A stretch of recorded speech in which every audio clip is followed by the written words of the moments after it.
Assalamualaikum warahmatullahi wabarakatuh. Alhamdulillah wassalatu wassalamu ala Rasulillah amma ba'd.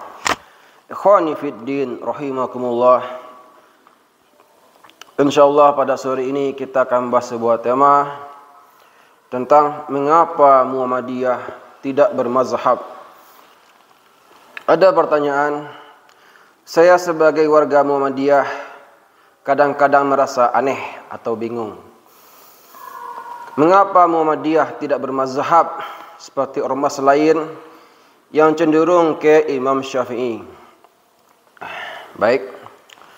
Menjawab pertanyaan ini, mengapa Muhammadiyah tidak bermazhab, kami akan memaparkan salah satu di antara pokok-pokok manhaj tarjih Muhammadiyah yang berbunyi tidak mengikatkan diri kepada salah satu mazhab, tetapi pendapat mazhab-mazhab yang ada dapat menjadi bahan pertimbangan dalam menetapkan sebuah hukum sepanjang sesuai dengan jiwa Al-Quran dan As-Sunnah. Dari sini dapat dipahami bahawa Muhammadiyah tidak terikat pada salah satu di antara mazhab-mazhab yang ada, baik itu mazhab dalam akidah maupun ibadah atau fikih. Hal itu bukan berarti Muhammadiyah anti dengan mazhab. Kita tidak meragukan kualitas keilmuan para imam-imam mazhab tersebut. Namun bagaimanapun juga, pendapat para imam tersebut tidaklah memiliki kebenaran secara mutlak sebagaimana kebenaran Al-Quran dan As-Sunnah. Pendapat para imam-imam mazhab tersebut sangat erat kaitannya dengan kondisi pada masa mereka hidup, yang tentunya akan terdapat perbedaan dan juga akan ada hal-hal yang kurang relevan dengan masa kita sekarang ini. Dan apa yang dilakukan Muhammadiyah ini yakni melaksanakan agama yang bersumberkan kepada Al-Quran dan Sunnah sesuai dengan hadis berikut dari Imam Malik dalam kitab Al-Muwatta. An Malik bin Anas qala, dari Malik bin Anas ia mengatakan, qala Rasulullah sallallahu alaihi wasallam, Rasulullah sallallahu alaihi wasallam bersabda, taraktu fikum amrayni lan tadillu ma tamassaktum bihima kitabillah wa sunnati rasulih. Dari Malik bin Anas ia mengatakan, Rasulullah sallallahu alaihi wasallam bersabda, telah kutinggalkan kepada kalian dua buah perkara yang jika kalian berpegang teguh dengan keduanya, kalian tidak akan tersesat selama-lamanya, yakni kitabullah Al-Quran wa sunnah rasulihi, dan sunnah rasulnya yakni al-hadis. Nah, sekarang prinsip yang benar adalah ikutilah Al-Quran dan As-Sunnah. Dan pendapat imam mazhab apabila sejalan dengan keduanya barulah diikuti. Ya. Sedangkan memaksakan diri untuk bermazhab dengan pendapat seseorang di antara mereka, ini tidak ada dalilnya. Dan tak mungkin kita menetapkan perintah tapi tidak ada dalil. Allah Subhanahu wa taala berfirman, Qul ati'ullah wa rasul fa in tawallaw fa innallaha la yuhibbul kafirin. Katakanlah, ikutilah Allah dan Rasulnya. Jika kalian berpaling, maka sesungguhnya Allah Subhanahu wa taala tidak menyukai orang-orang kafir.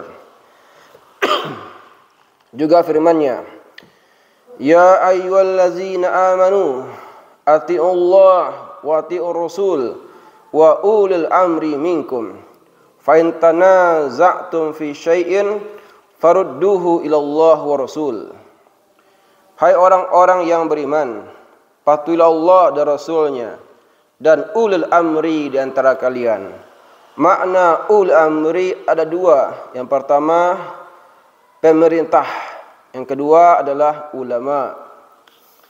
Dan jika kalian berselisih, maka kembalikanlah ia kepada Allah dan Rasulnya, jika kalian beriman kepada Allah dan hari akhir. Hal ini juga senada dengan hadis dari Al-Irbad bin Sariyah radhiyallahu anhu, yang mana ini merupakan seolah-olah nasihat terakhir Nabi sallallahu alaihi wasallam ketika menasihati sahabatnya. Beliau sallallahu alaihi wasallam bersabda, "Fa'alaikum bisunnati wa sunnatil khulafa'ir rasyidinal mahdiyyin addu 'alaiha bin nawajis."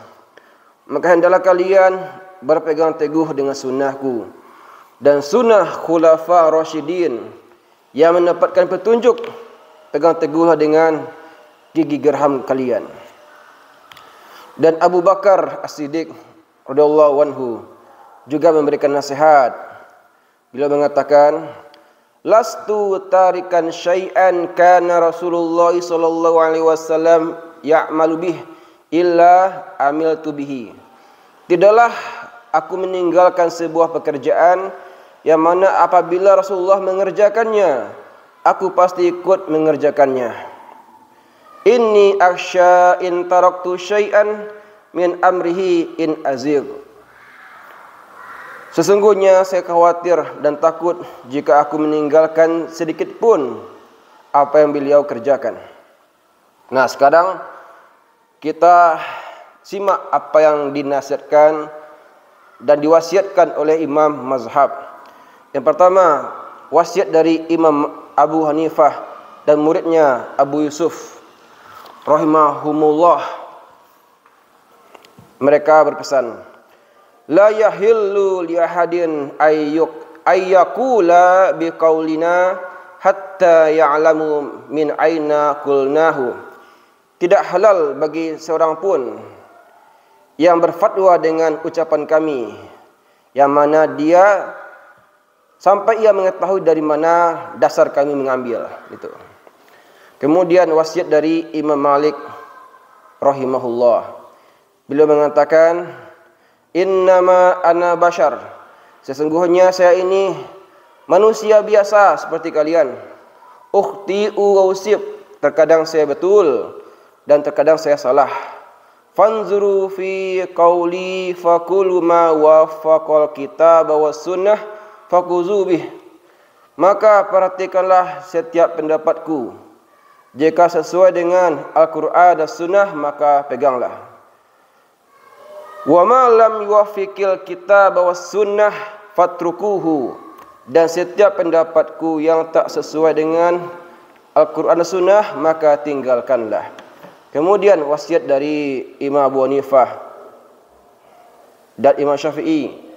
Mereka mengatakan, iza sahal hadis fahuwa mazhabi. Apabila hadis itu sahih, maka itulah mazhabku.